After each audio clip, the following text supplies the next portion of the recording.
The award is performance by an actor in a leading role. The film is still mine. The winner is James Cromwell. And let's go straight to questions. If we have a question right here.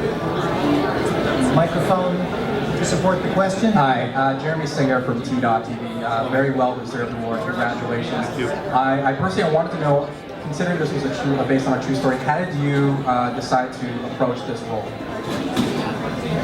Well, I was sent the script by Michael McGowan, who wrote it and directed it, and I thought it was a wonderful script.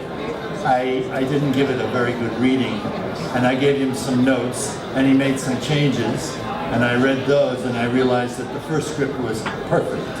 And luckily we went back to the script. I loved it because, you know, I have a friend who went through this, whose husband died with Alzheimer's. It's a very sensitive thing to do, and I love that the story showed the relationship that existed between the two of them. The love, the care, and the concern, and as opposed to something like that happens in Amour, which is the dark side, and there is a dark side, and ours is the sweet side. Because he did prevail, and that I thought that was wonderful. How important to you was the New Brunswick setting? I mean, you might say this is a universal story. It could have happened anywhere. The other argument would be that it's very important that it was set where it was. How do you feel about that? Well, the story to me was always very Canadian. Yeah. There's a sweetness to it, gentleness. It's a small, like a miniature painting, not overblown, understated, deeply felt, simple, and yet authentic. And those are the qualities that I sort of think about when I think about, especially that part of Canada. But I happen to be very fond of all of Canada. So. Yes, right. Accept that. Absolutely. Any other questions for Mr. Cromwell? Yes, Ty. Gentleman with the tie, if we get a microphone to you, please. You go ahead. What was it like doing the semi-nude scene with Jean-Pierre Dijon? Well, I would say I use any excuse to take my clothes off. Actually, that used to be when I was younger, when I wasn't quite as embarrassed about it as I am now. I don't find it particularly embarrassing. I thought it was a very sweet tone. It's very difficult for Genevieve. It is always, you know, for a woman of a certain age.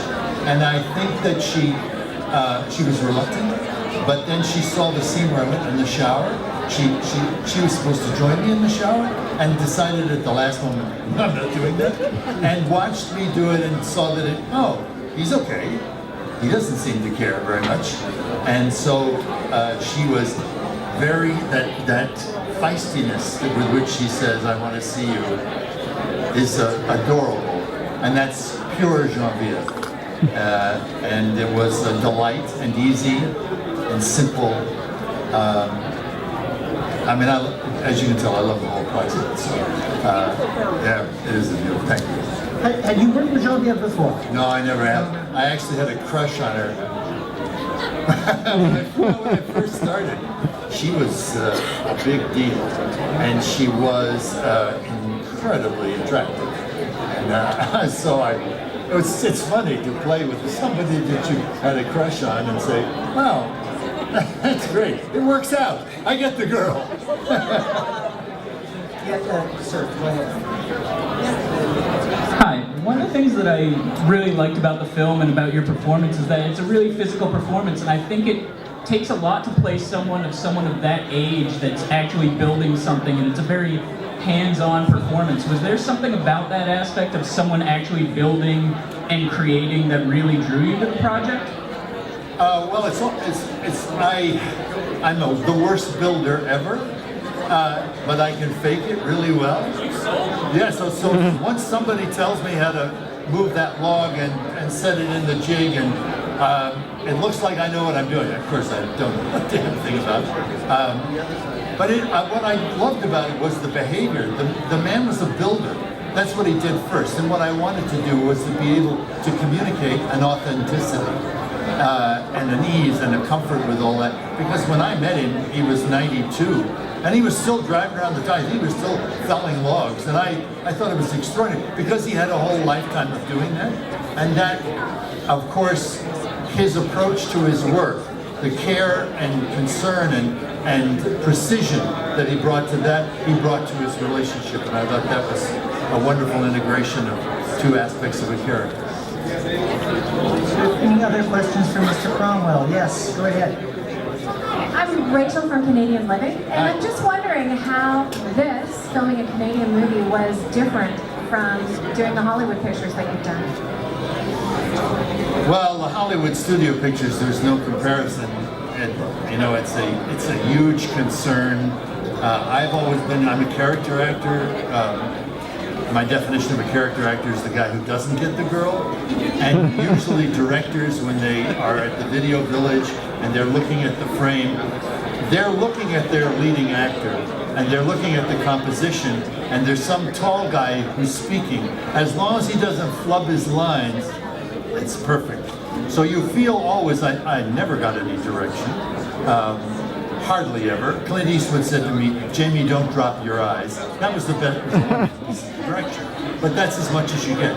Whereas it wasn't so much that Michael had to say a lot to me, but I felt Michael and his support, and we collaborated. Really, that's the difference.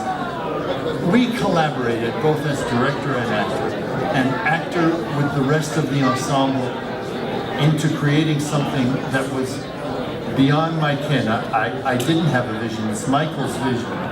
And so he pointed the direction, and he would say, no, do stand, or whatever direction it was. And I would say, I know it's just very quickly. Fine, I can do that. And so I did that once before, and that was Babe. And I showed up after many years of resisting the whole experience and being judgmental and defensive and self-deprecating and unhappy. And I showed up for that one, and people saw it, and I think I showed up for this one, and evidently people saw it. James Cromwell, thank you very much, and congratulations again.